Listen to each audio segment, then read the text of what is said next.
Здравствуйте, дорогие мои зрители, читатели. Я, по примеру многих видеоблогеров, решил вернуться к формату видеообращений к вам. К сожалению, мои технические возможности ставят мне палки в колеса. Моя даже не технические возможности, а техническая грамотность в этом отношении. Но, тем не менее, надеюсь, что как-то мы с этим справимся. Я, глядя в окно, на такой мягко ложащийся на землю снежок предновогодний, давно у меня зрела мысль открыть серию таких выступлений, бесед. И название, в общем-то, родилось, ну, скорее оно было украдено у американского президента Франклина Делано Рузвельта, когда во время Второй мировой войны он выступал перед американцами по радио, и цикл этих бесед он назвал «Беседы у камина». В этом цикле была произнесена, ну, наверное, сакраментальная фраза, которая лично мне очень часто приходила на ум в связи с тем, что происходило вокруг, причем многие годы. Но как-то, если раньше эта фраза звучала, ну, немножечко так символично или метафорично, может быть, то сейчас она звучит очень-очень конкретно. Так вот, фраза была следующая: американцы, не бойтесь своих страхов.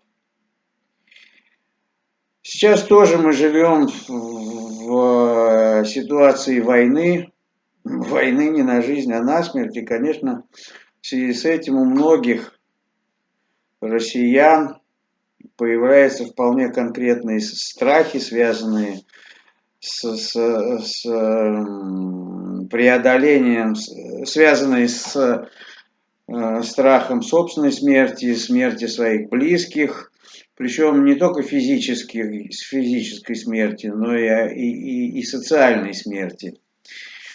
Многие связи рушатся, и в связи с этим человек оказывается вот в таком смертельном вакууме. Один на один со своим страхом того, что вот я сейчас исчезну. Физически или социально. И это действительно серьезная проблема, которая, по большому счету, вот я занимался почти 20 лет, исследуя, пропагандируя, практикуя сторителлинг. Казалось бы, я хотел бы сразу перейти к объяснению, что же такое сторителлинг. Ведь для многих людей, которые могут даже напрямую перевести это слово, а напрямую оно переводится рассказывание истории, так вот это рассказывание истории, прямой перевод этого слова сторителлинг, оно все запутывает. И мало того, уводит русскоговорящую аудиторию, подчеркиваю, наверное, именно русскоговорящую аудиторию, куда-то не туда. Потому что для российского русскоговорящего человека, когда он слышит рассказывание истории, у него это прямая ассоциация с травлей баек, с чем-то таким несерьезным. А это не так. И, в общем-то, сам факт рассказывания истории, сторителлинге, он дело десятое, хотя очень важное с точки зрения проговаривания, но не единственное и не самое главное. изучая, исследуя, практикуя, продвигая сторителлинг вот уже почти 20 лет, постепенно я пришел к 3 словам, которые наиболее точно переводят суть, смысл и значение слова storytelling на русский язык. Сначала это было 2 слова: представление события. И попробуем сейчас распаковать эти 2 слова. Представление – некая презентация того, что уже произошло, прошлое.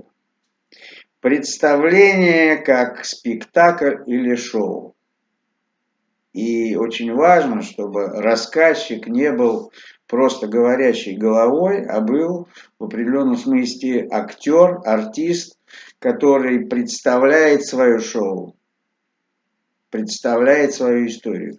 Это настоящее время. И будущее время в этом слове – это представь, вообрази. То есть человек должен представлять свою историю в развитии. Какой будет история в будущем. Вот в одном слове 3 времени. Прошлое, настоящее и будущее. Теперь слово событие. Тоже 3 времени.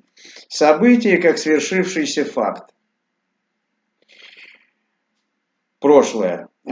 Событие как событие, то есть совместное бытие со своим окружением. Совместное бытие я со своим окружением. Совместное бытие рассказчика со своей аудиторией.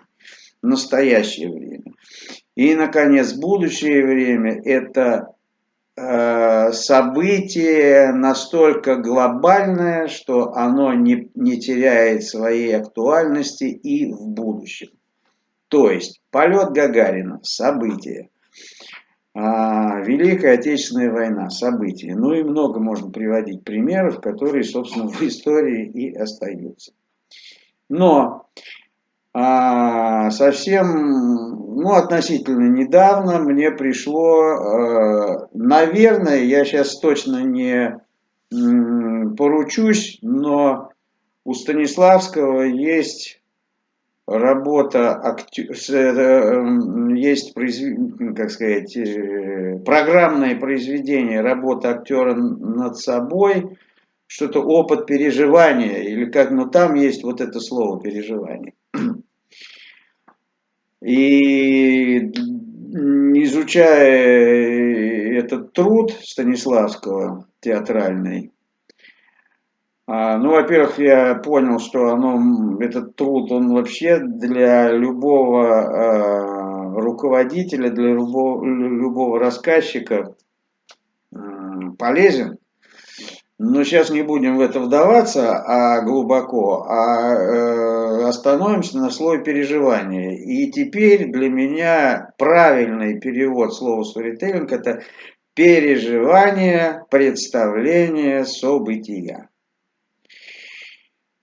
Если последние 2 слова мы уже распаковали, то первое слово переживание, и оно очень, очень важное в сторителлинге. Переживать, эмоционально вовлекаться. И вот все, что сейчас называется эмоциональным интеллектом, всем этим занимается сторителлинг в первую очередь. Сейчас мы не будем опять же погружаться в разъяснение этого тезиса, но тем не менее переживать, эмоционально вовлекаться. Второе, переживать, проживать заново. И в этом есть определенная ритуальность, повторимость того, что с тобой происходило. И, наверное, самое такое ключевое слово переживать – это переходить через точку смерти, пережить, остаться живым, выжить, воскреснуть в конце концов. И вот всеми этими 9 значениями занимается сторителлинг. Переживание, представление, события. И очень важно еще сказать, что Да, но если уж мы говорим о рассказывании историй, то что же такое история?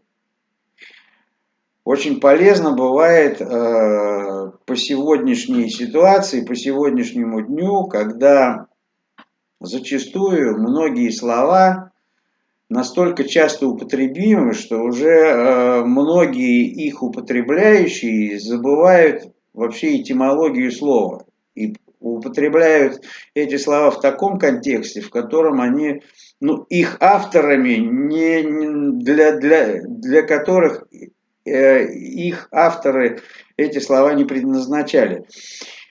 Так вот, наверняка вы уже многократно слышали такое выражение. Это такая история, и человек начинает рассказывать про то, что к истории, в общем, не имеет никакого отношения. А что же такое история изначально, этимологически? Что же вкладывали древние греки в понятие слова история?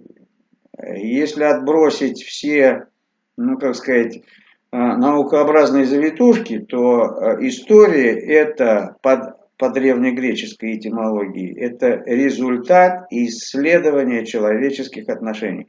То есть, прежде чем представить историю, рассказчик должен провести исследовательскую работу по исследованию отношений. Что это за отношения? Прежде всего, отношение рассказчика к самому себе, то есть исследовать свой внутренний мир, а затем, исследовав свой внутренний мир, обратиться к миру окружающим и исследовать именно отношение себя к этому окружающему миру. И вот через исследование этих отношений, результатом этих исследований появляются истории, которые уже можно действительно рассказывать истории, то есть называть историями с научной точки зрения.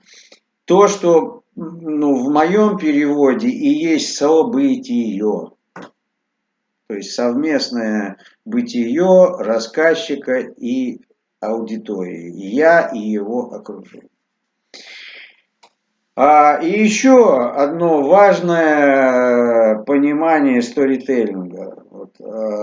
Зачастую говорят, что вот сторителлинг – это передача некоторой информации. Я с этим категорически не согласен. Любая информация всего лишь носитель. Носитель энергии и смыслов. Но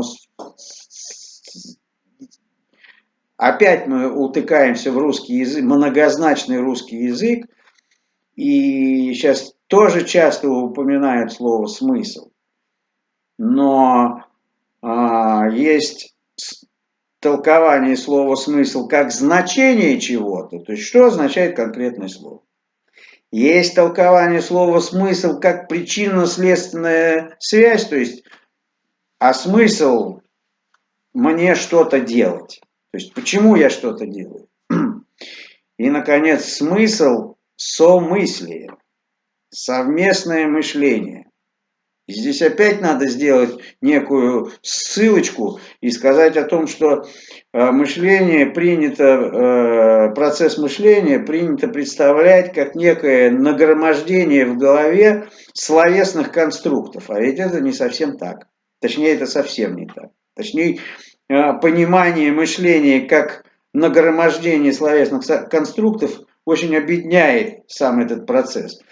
Ведь кто когда-нибудь занимался этим процессом мышления, знает, что когда мы в голове о чем-то помышляем, о чем-то мыслим, у нас создается целая система и видеокартинок, и звуковых каких-то, звукового какого-то сопровождения, каких-то запахов.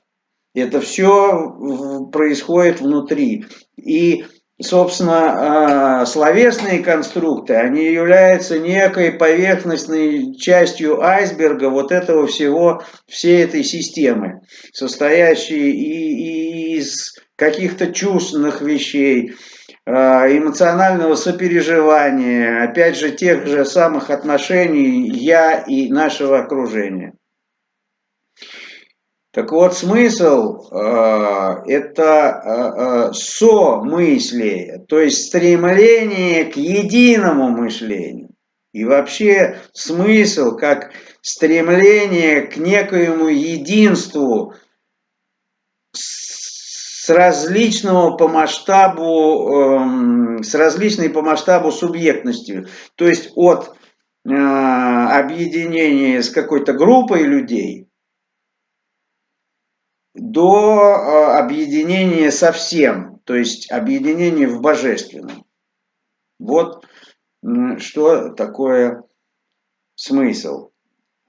И если вы говорите, что сторителлинг это передача некой информации, я еще раз с вами не соглашусь и скажу, что информация, любая форма есть носитель, передатчик именно энергии и смысла, стремление к единству с чем-либо, в идеале с божественным. И вот эта вот энергия и смысл есть не что иное, и сторителлинг занимается передачей не информации, а через информацию передачей состояния преодоления страха смерти.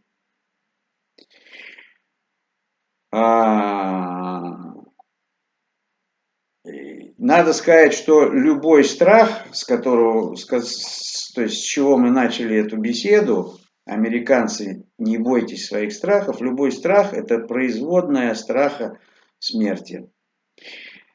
И именно в преодолении страха смерти рождается состояние преодоления, за которым любая аудитория приходит к любому рассказчику. Электорат приходит к политику, подчиненный приходит к начальнику, клиент приходит к бизнесмену или предпринимателю, ученик приходит к учителю, зритель приходит к актеру, наконец, семья приходит к родителю. И вот через генерацию этих состояний и происходит преодоление страха собственной смерти. И тут мы возвращаемся к тому, о чем я сегодня уже говорил. Преодоление происходит именно в проговаривании, то есть в формализации состояния преодоления страха смерти, когда мы проговариваем что-то, и у нас рождается состояние преодоления страха смерти, которое мы транслируем на аудиторию. И именно если мы опять вернемся к Рузвельту, то ведь не случайно эта фраза у него родилась в беседах у камина, в проговаривании страхов у камина. И не бояться своих страхов и преодолевать их возможно только через проговаривание своих историй преодоления страхов смерти. Любых страхов, которые являются производными страха смерти. То есть страх любой потери, страх любого исчезновения, то есть потеря денег, потеря отношений, потеря работы и прочее, все являются так или иначе страхом физической и социальной нашей смерти. И вот через проговаривание историй преодоления страха смерти и происходит преодоление любых страхов и исчезает боязнь собственных страхов. То есть в страхах как таковых нету ничего запрещенного и неправильного. Человек, рождаясь, уже боится своего окружения.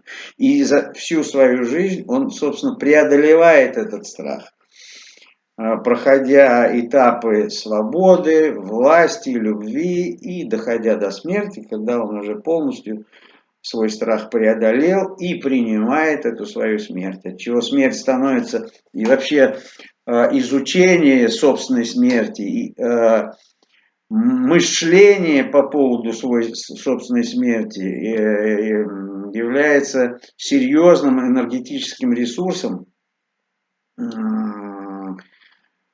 ну, которое помогает вам и делать и новые преодоления и перестать бояться этой смерти, естественно, экзистенциально. На бытовом уровне все равно человек не перестанет смерти бояться, ему всегда хочется пожить дольше, чем он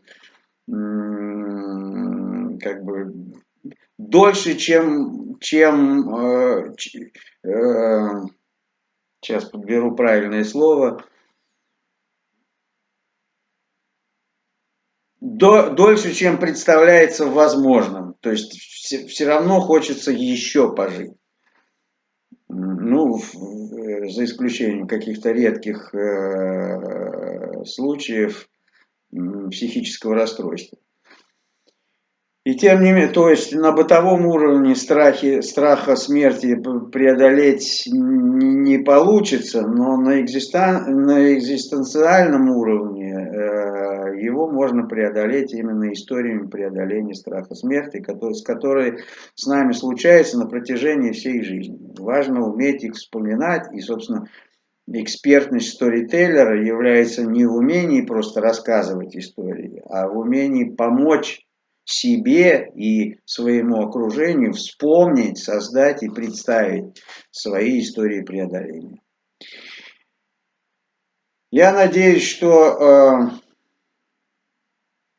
да, забыл самое главное. Вот видите, в лабиринтах русского языка забыл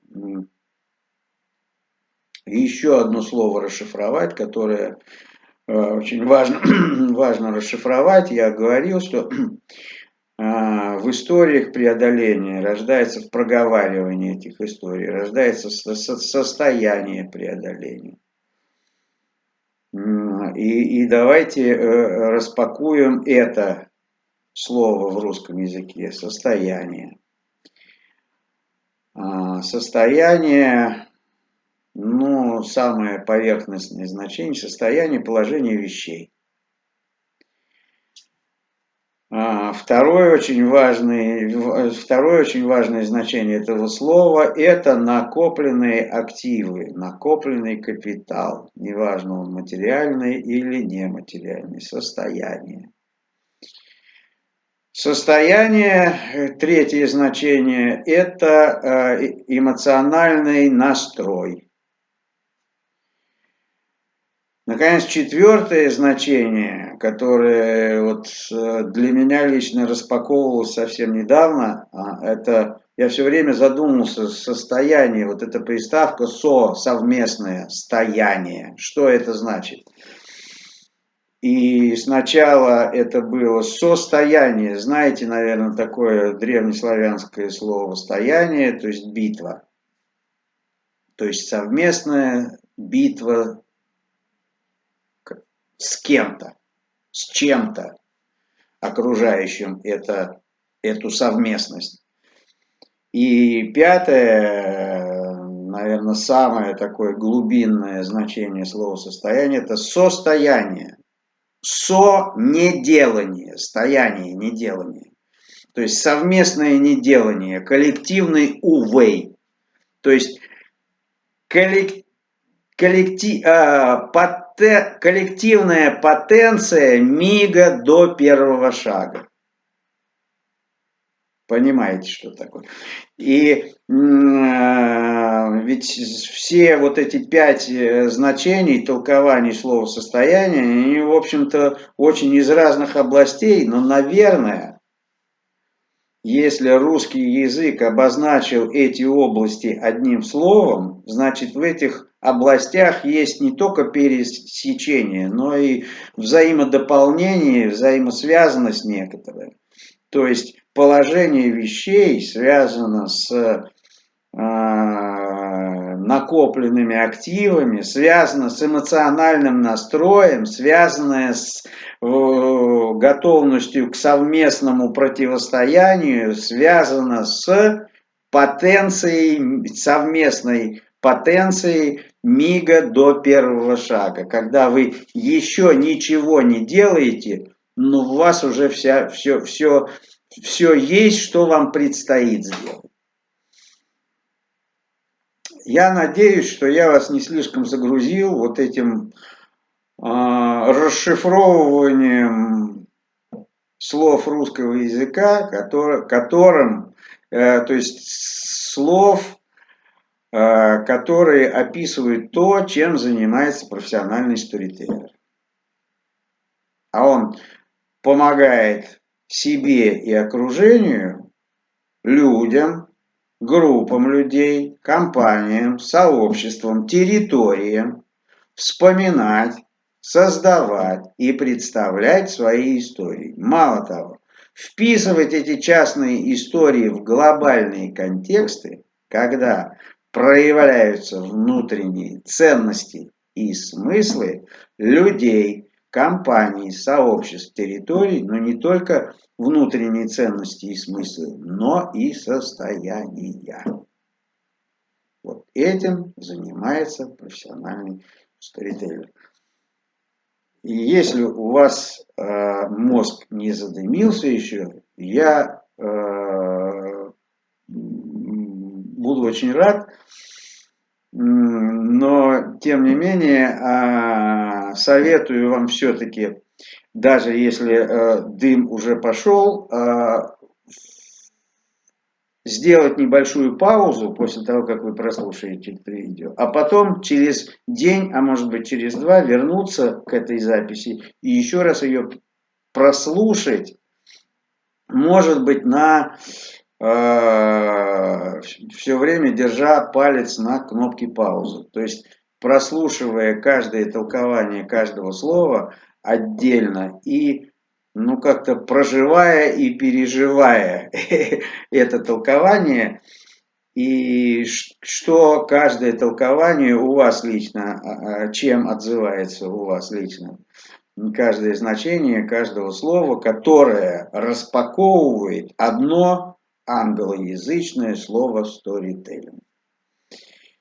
На этом сегодня все. Наше первое, я надеюсь, не последнее, потому что все мы знаем проблему второго шага, а особенно третьего шага, но надеюсь на некоторую ритуальность этих бесед, и к которым я буду возвращаться, и которыми я вас буду почивать. Ну, а ваше право в эти беседы включаться или не включаться. Сегодня предпоследний день этого года, поэтому всем я вам желаю прежде всего здоровья. Но последнее время я тоже расшифровываю, что я имею в виду под здоровьем и для чего это здоровье. Здоровье не только физического, но и психологического, по нашему непростому сегодняшнему дню. Но для чего здоровье? Для красивых и правильных историй. С наступающим Новым годом вас! До новых встреч!